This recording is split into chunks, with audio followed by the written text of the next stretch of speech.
السلام عليكم، ازيكم عاملين ايه؟ يا رب تكونوا بخير. معاكم حسام عبد الحكيم، وان شاء الله النهارده هنحل مع بعض مسابقه 185 ديلي تشالنج ليت كود. يلا بينا. مساله النهارده اسمها find largest value in each tree row. مساله باختصار بيقول لك ان هو هيديك الروت ده عباره عن الباينري تري زي ما احنا خلاص كده متفقين، وبيقول لك ان لو سمحت ريتيرن اللارجست فاليو في كل ايه، في كل رو. وخد بالك ان هي ايه، التري بتاعتك زيرو اندكسد. يعني ايه؟ يعني زي ما اتكلمنا قبل كده وقلنا ان احنا بنحاول نقسم التري ليفلز. تقول لي اتكلمنا قبل كده، انا اول مره اجي هنا اصلا واول مره احل المسائل. اقول لك ما تقلقش، عادي جدا، الموضوع بسيط جدا، وصدقني هتستفيد جدا جدا جدا.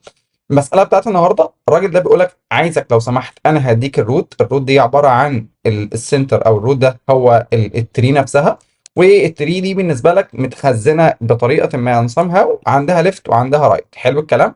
وانت مطلوب منك ان انت تقسم التري بتاعتك لمجموعه من الليفلز او مجموعه من اللايرز. يعني معايا مساله عايز اقسم دي ليفل ودي ليفل ودي ليفل، فاحنا كده عملنا ايه؟ انا كده قسمت المساله ل 3 لايرز. تقول لي كلام لذيذ، وبعدين هات الماكس بقى. هنا والله الماكس واحد، هنا والله الماكس 3، هنا الماكس كام؟ 9. بس طلع لي بقى الثلاثه دول، حطهم لي في اري ورجعهم لي. بص كده، ايه ده؟ تصدق والله نفس الاجابه. وهنا هتلاقي نفس الموضوع معاك، الري فيها الروت بتاعك واحد وعندها اتنين الناحيه التانيه، وهنا عندها تلاته، وقسمها ليفلز. فادي كده ده الليفل الاول وده الليفل التاني، فالاجابه بتاعتك والله واحد وتلاته. فعلا الاجابه واحد وتلاته.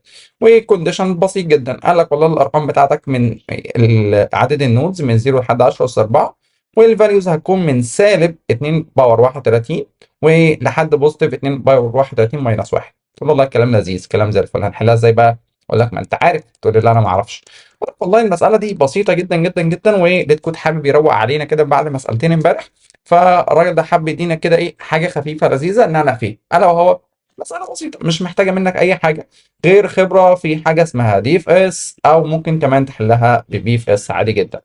تقول لي لا انا اعرف بي اف اس ولا اعرف دي اف اس. اقول لك ما لا تشغلش بالك، موضوع بسيط. دي اف اس اختصارها لحاجه اسمها ديبس فيرست سيرش، وبي اف اس اختصارها لحاجه اسمها بريس فيرست سيرش. ايوه، يعني بيعملوا ايه؟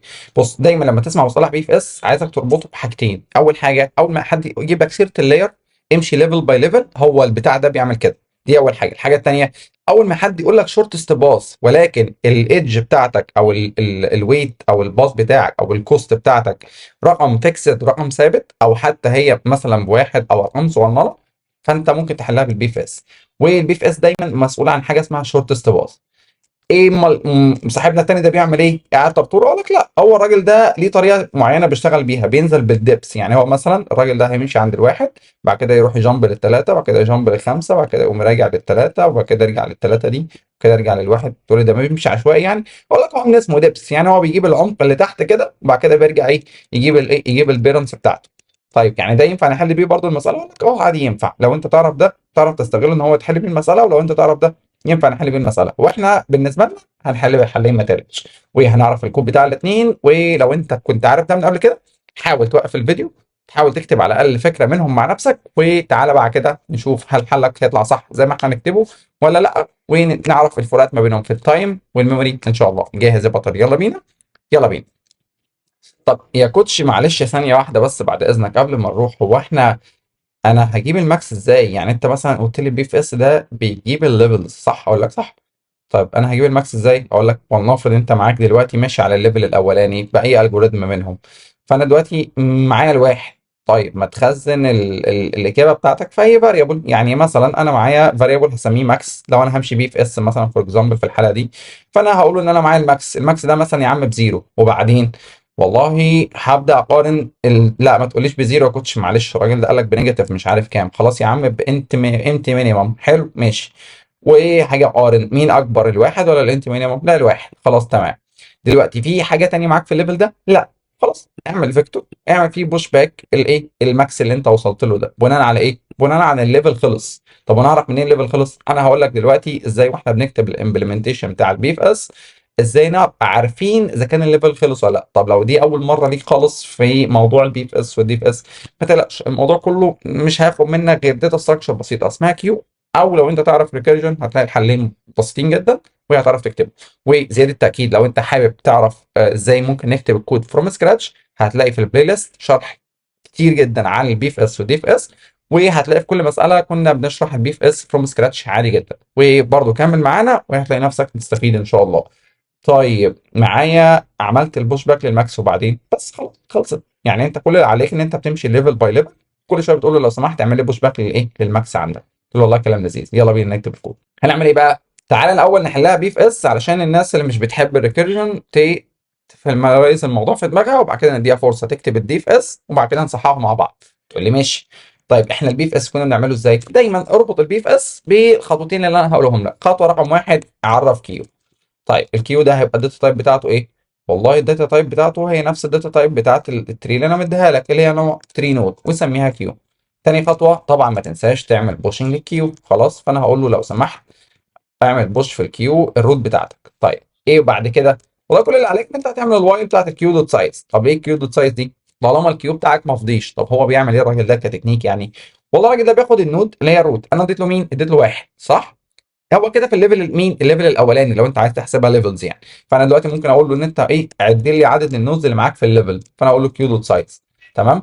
فانت دلوقتي ما عندكش غير نود واحده بس في الليفل اللي انت فيه. طيب معايا الواحد وبعدين هو هيساله عندك ليفت؟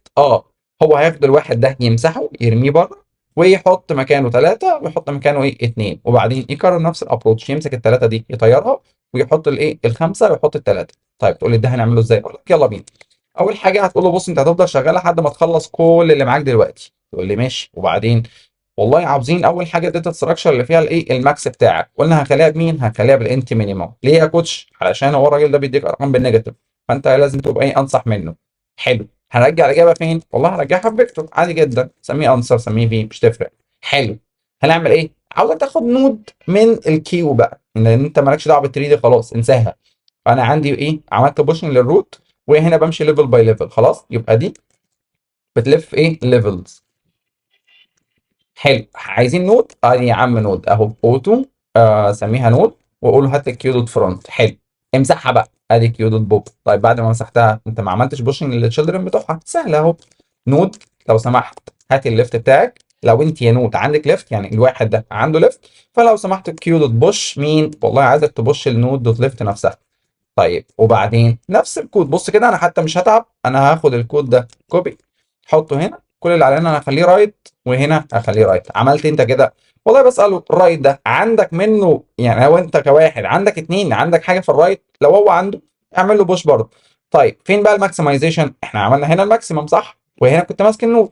اول ما تمسك النود قول له لو سمحت الماكسيمم ما بين الماكس والنود دوت فات. تقول لي طب وليه ما قارنتش دي بالليفلز اللي بعدها؟ هقول لك ايوه ده المقلب اللي الناس كلها بتقع فيه لو هي لسه بتتعلم بي اف اس. ايه هو بقى؟ والله لو انت واقف هنا عند النود دي فهي دي الليفل بتاعك. التشيلدرن دول في الليفل اللي تحتك مالكش دعوه بيهم. لما ان شاء الله يجي دورهم في الكيو هيبدا الراجل ده يبصهم. تقول لي تصدق انا لسه مستوعب الحته دي؟ اقول لك الحمد لله انا لحقت. طيب بعد ما خلصنا بقى لفه على الليفل، كل اللي عليك انت عايز تقول الانسر بتبوش باك مين؟ الماكس بتاعك. ليه الماكس؟ ما هو الماكس ده هو الماكس اللي عارف يجيبه سو فار. فالراجل ده بيعمل ايه؟ والله في اول ليفل هياخد الواحد ويرجعه لك كماكس هنا. حلو، عشان هو مش هيلف غير لفه واحده. المره اللي بعدها الراجل ده كسايز هيبقى عنده اتنين. اشمعنى؟ ما هو الواحد ده دخل العيال بتاعته ثلاثه والاثنين. حلو تمام. هيبدا ياخد الثلاثه ويعمل لها بروسيس. هيعمل ايه في الثلاثه؟ هياخدها كانسر ويعمل بوش للخمسه والثلاثه، ولكن هو مش هيلف غير لفتين. فيجي اللفه اللي بعدها ياخد الاثنين وبعدين يعمل لها بوش لمين؟ للتسعه. فهيماكسمايز بين مين ومين؟ بين الثلاثه والاثنين. مين اللي ماكس؟ والله الماكس بالنسبه لك ثلاثه، فيروح يبوش لك الثلاثه. اللفه اللي بعدها الراجل ده هيلف على دول ثلاث لفات خلاص او ثلاثه فاريبلز. فكل اللي عليه انه هو هياخد الخمسه ما عندهاش تشيلدرن هيخزنها معاه، هياخد الثلاثه ما عندهاش تشيلدرن هيخزنها معاه، هياخد التسعه ما عندهاش تشيلدرن وهي هيخزنها معاه. فالماكسيمم في كل دول مين؟ التسعه. فالماكسيمم هترجع لك تسعه. دلوقتي نيجي واحنا مطمنين نريتيرن الانسر. تقول لي بس كده خلصنا؟ ولا خلصنا. تعال نشيل الكومنتس دي ويلا بينا ران الكود بتاعنا. الراجل ده فعلا عدى من الاثنين تست كيسز. خلينا نعمل سبميت. الراجل ده ادانا احلى ران تايم ايرور يا كوتش الحق. اقول لك ايوه دي متوقعه. ليه بقى؟ لان غالبا الراجل ده طالما هو واقف هنا قال لك النوت دوت فال، يبقى الراجل ده فعليا ممكن يديك جراف فاضي. ودي واحده من التريكس اللي انا كنت عايزك تتعلمها فعلا، وكويس ان هي حصلت معاه. تعالى كده نرجع بقى. لو انا رجعت الديسكربشن تعالى نبص تحت. ده استنى، قال لك الراجل ده النمبر اوف نودز من 0 لحد 10 اس 4. طب وهنعمل ايه؟ ده انت هنا بتروح تيجي تاكسس الفاليو. اقول لك ما انا قاصد ان حاجه زي كده هتحصل علشان يحصل معانا كيس زي كده، عشان تبقى عارف ايه اللي حاصل وازاي ممكن تهندل البروسيس دي.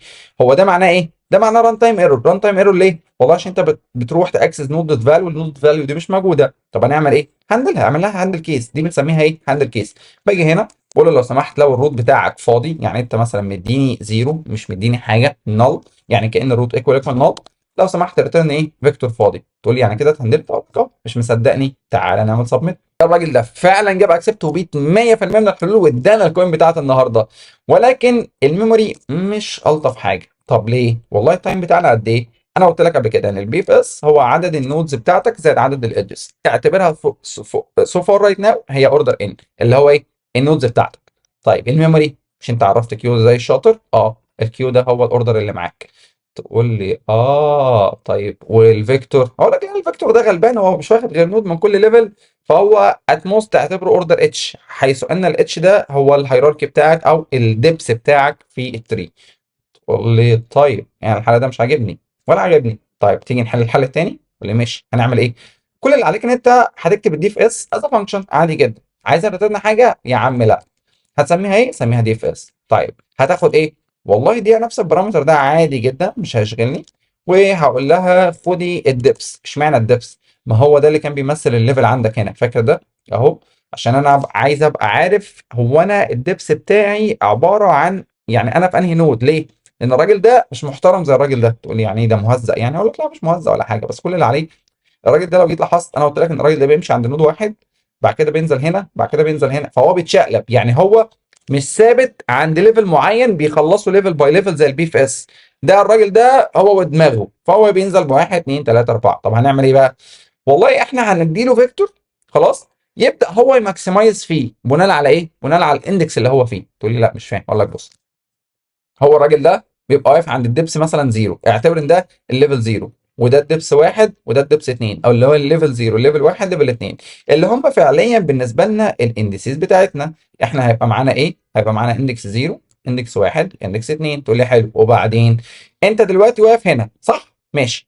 هل الراجل ده عنده حاجه ماكسمايز بيها؟ لو ما عندوش، يعني لو انت لقيت ان السايز الفيكتور بتاعك فاضي، يا عم الفيكتور بتاعي اصلا في الحاله دي فاضي اهو، ما فيهوش اي حاجه، ده الفيكتور دلوقتي، وانت هنا عندك الليفل زيرو، وانت هنا مفيش اصلا، بسم الله الرحمن الرحيم، ما عندكش. فانا هقول له خلاص لو انت فاضي ما عندكش حاجه تقارن بيها، اعمل لي بوش للواحد. يعني ايه؟ يعني اعمل لي فيكتور كده غلبان محترم، اديله لينس واحد حلو. يجي بعد كده الراجل ده يروح رايح هنا، طيب دلوقتي اللينس بتاعك كام؟ والله انا في الدبس واحد، طب انا ما عنديش غير اليمنت واحد، طيب هنعمل ايه؟ والله بما ان الواحد ده هو نفس اللينس بتاعي، اعمل بوش من الثلاثه عادي جدا. فتلاقي الراجل ده عمل ايه؟ زود اللينس هنا وخلاها ايه؟ ثلاثه. تقول لي حلو، وبعدين تلاقي الراجل ده المحترم راح هنا يعمل ايه؟ والله هناخد نفس الموضوع اهو واديله في خمسه. يبقى احنا كده معانا كام؟ معانا والله كده الاري بتاعتك اهي حاجه بالمنظر ده، وفيها واحد، فيها الثلاثه، فيها الخمسه. طب فين الاجابه؟ ما الاجابه 1 3 9. انت كده الدنيا هتعك مننا. اقول لك لا ما تقلقش. الراجل ده بعد ما يخلص الخمسه يروح طالع فوق ويروح يجرب الثلاثه دي. طيب الثلاثه دي في انهي ليفل؟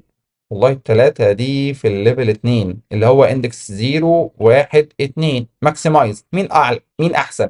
التلاتة ولا الخمسة؟ لا والله الخمسة اللي معايا احسن، خلاص سيبها، اطلع فوق، خلص التلاتة. التلاتة دي في ليفل كام؟ والله التلاتة دي في ليفل 1. هنا مين احسن؟ التلاتة ولا التلاتة؟ هي نفسها، انت بتسأل السؤال ليه؟ اقول لك ماشي يا عم انا اسف. تعال نرجع للواحد، والواحد ده هيوديك للاثنين. نسأل السؤال، الواحد ده في ليفل كام؟ والله في ليفل 1. خد بالك مين اللي بيقول لك ليفل كام؟ الدبس ده، هو ده الخلبوص ده هو اللي بيقول لنا الدبس اللي احنا فيه. فنرجع هنا، يا واحد انت يا اتنين انت في ليفل كام؟ واحد. طيب مين احسن؟ التلاته ولا الاثنين؟ لا والله التلاته. خلاص شكرا. طيب تعالى نروح هنا، مين احسن؟ التسعه دلوقتي، التسعه اللي هي في ليفل 2 ولا الخمسه اللي هي في ليفل 2؟ والله اندكس 2 هنا في خمسه، واندكس وليفل 2 هنا في تسعه. لا يا عم التسعه، ارمي الخمسه دي بره واديني التسعه بعد اذنك. فهتلاقي الراجل ده ايه؟ خد التسعه. وبعدين يبدا يطلع فوق، يطلع فوق، مين احسن الواحد ولا الواحد؟ ما هو انا نفسي بس كده خلصت. بس موضوع بسيط. تقول له انا شايف ان انت في عك كتير ورايح جاي رايح جاي. احب اقول لك ان الكود بتاعها اقصر من الكود ده. تقول لي بجد؟ اقول لك يلا بينا، يلا بينا. خد بالك من الكود ده وانا هسيبه لك دلوقتي عشان تبقى شايف الكود التاني هيبقى قصير ازاي. حلو، هنعمل ايه؟ اول حاجه لازم تقول له عشان الفخ اللي احنا والع فيه هنا ده، وعشان احنا بنكتب ريكيرجن ودايما متفقين ان الريكيرجن هم حالتين، بيز كيس والريكورنس بتاعتك. فانا كل اللي علينا انا هقول له لو سمحت لو انت نوت الروت بتاعك، يعني انت الروت بقيت بنل، لو سمحت ارجع، مش عايز منك حاجه، شكرا، مستغني عن خدماتك. غير كده فين الفيكتور اللي بنجيب فيه الاجابه؟ اهو، تعالى نخليه جلوبال، بص كده اهو. فانا هساله هو انا دلوقتي البتاع ده فاضي صح؟ فانا عايز اساله لو سمحت بعد اذنك كده، لو انت لقيت ان الانسر دوت سايز، بص بص الحركه دي حركه خلبوصه شويه، لو الانسر بتاعك دوت سايز نفس الدبس، فانت محتاج تاخد الاليمنت ده. يعني ايه الكلام ده؟ بص، انا هنا عندي دبس كام؟ زيرو صح؟ وانا هنا الانسر بتاعتي بكام؟ زيرو صح؟ يبقى هما الاثنين ما في، يعني هنا ما فيش حاجه، وانا هنا واقف عند لينس زيرو، هو الليفل بتاعه، انا ابتديته بزيرو، مش مشكله، ممكن انت تبداه بواحد، ممكن تبداه باثنين، مش تفرق. ولكن انا عايز اقارن ده بده، ليه؟ والله كون ان ده بيساوي ده، يبقى احنا عاوزين ناخد اليمنت كمان. اللفه اللي بعدها هتلاقي الراجل ده كفيكتور كان في واحد، اللي هو الايه الاليمنت اللي خدناه هنا، ايا يكن قيمته كام، ولكن عدد العناصر اللي عنده واحد. لما نيجي نوصل لليفل واحد، ده استنى، احنا عاوزين نبش في المكان ده. طب ليه انت عملتها كده؟ ليه ما نبداش من ليفل واحد اتنين وتريحنا؟ اقول لك عشان لما نيجي ناكسس الاندكس ما نصدعش نفسنا. يعني ايه؟ ما هو الدبس ده هو اللي هيخليني اكسس الاندكس سعادتك. يعني ايه؟ فاكر لما كنا بنقارن التسعه، فانا كنت بقول له ايه؟ والله قارن الفاليو اللي معاك كانسر، الاندكس بتاعك دبس، بالفاليو اللي هي في نفس الدبس. تقول لي يعني 0 1 2 هي 0 1 2 هنا، فالاثنين بيماتشوا مع بعض، فانت رابطهم كده. اقول لك ايوه. فعشان كده بسال الراجل ده لو انسر دوت سايز هي ايكوال الدبس، فخد الاليمنت ده بغض النظر بقى عن قيمته، اعمل بوش باك عادي جدا، وقول له لو سمحت اديني الروت دوت فال. خلاص، يبقى انا خدت مين؟ خدت الاليمنت ده. طيب غير كده لو انت رحت في اي كيس ثانيه، ماكسمايز. يعني ايه ماكسمايز؟ قول له الانسر بتاعت مين؟ الانسر بتاعت الدبس بتساوي الماكسيمم بتاعت مين؟ قول له طبعا إلز عشان ما يبداش يدخل في الحته دي ويجي ايه يهسل، او مش هتفرق إلز او من غير إلز، مش هتفرق. حطيت الإلز او ما حطيتش الإلز في الحاله بتاعتنا مش هتفرق خالص، ولكن خلينا نكتب لك كود منظم عشان ما تشغلش بالك. فانا هقول له الانسر بتاعت الدبس هي الماكسيمم ما بين مين؟ ما بين هي نفسها، ومين النود اللي معاك يا حلو؟ ده النود اللي معايا هي الروت دوت فال اللي انا واقف عندها دلوقتي. طب ده هيعمل ايه؟ والله هيعمل نفس التكنيك اللي احنا لسه شارحينه مع النود واحد. هيبدا يقارن، والله انا نود واحد، لو انا الدبس بتاعي بزيرو هيعمل لك بوش للواحد ويخلص. هيجي اللفه اللي بعدها هيعمل بوش للثلاث، هيجي اللفه اللي بعدها هيعمل بوش للخمس، فالثلاث مرات الاولانيين هيدخل هنا بس، حلو، مش هيدخل في ال دي خالص. لما يجي يرجع يدخل في الثلاثه، هيسالك يا ثلاثه انت في ليفل كام؟ والله في ليفل 2. طب الراجل ده في الليفل 2 عنده كام؟ والله الراجل ده في ليفل 2 كان عنده 5. شوف انت بقى مين احسن، 3 ولا 5؟ لا الثلاثه. لا الخمسه. فخلاص يا عم سيب الخمسه زي ما هي. بعدين يرجع يطلع ينزل التسعه. التسعه انت في ليفل كام؟ والله في ليفل 2، واللي هي اندكس 2. مين احسن، الخمسه اللي معاك من قبل كده ولا التسعه؟ لا التسعه، ياخد التسعه. طيب وبعدين حرك الراجل، يعني ايه؟ قول له دي في اس اتحرك روح ناحيه الليفت، والدبس بتاعك بيزيد بواحد، ودي في اس روح ناحيه الرايت، والدبس بتاعك برضه بيزيد بواحد. بس كده، بس كده خلصت. هو ده الكود. شايف سطر 2 3 4 5؟ حلو الكلام. نشيل بقى كل العك كده، ونقول له لو سمحت نادي على الديف اس بتاعت الروت والدبس بتاعك اللي هو بزيرو. كده خلصنا. خلينا كده رن الكود بتاعنا. هتلاقي الراجل ده فعلا جاب اكسبت وبيت 100% من الحلول، ولكن الميموري بتاعتنا اتحسنت شويه. تقول لي يعني هنا كده الميموري احسن؟ اقول لك بقد ايه؟ والله كتايم نفس التايم ما تقلقش، ولكن كميموري اتحسنت. ليه؟ لان انا هنا استغنيت على الكيو رميته. امال معايا ايه هنا؟ والله معايا الاتش. ايه الاتش ده؟ الدبس اللي احنا اتفقنا عليه. فالفيكتور اللي انت عامله هنا ده هو جاست الدبس بتاعك. فعشان احنا عمالين بننزل بشكل، يعني عندنا تري واحنا عمالين ننزل كل شويه خطوه خطوه خطوه خطوه، فالدبس بتاعك هو اللي هنقول عليه ليفل اتش، وهو ده الايه الميموري اللي انت استخدمتها في المساله دي. فاتمنى لو الفيديو عجبك ما تنساش تعمل لايك كومنت وشير، اوكي طبعا سبسكرايب للجميع، وساعدنا عشان نحاول نوصل الفيديو ده لاكبر عدد ممكن. شكرا، اشوفكم في فيديو جديد، السلام عليكم.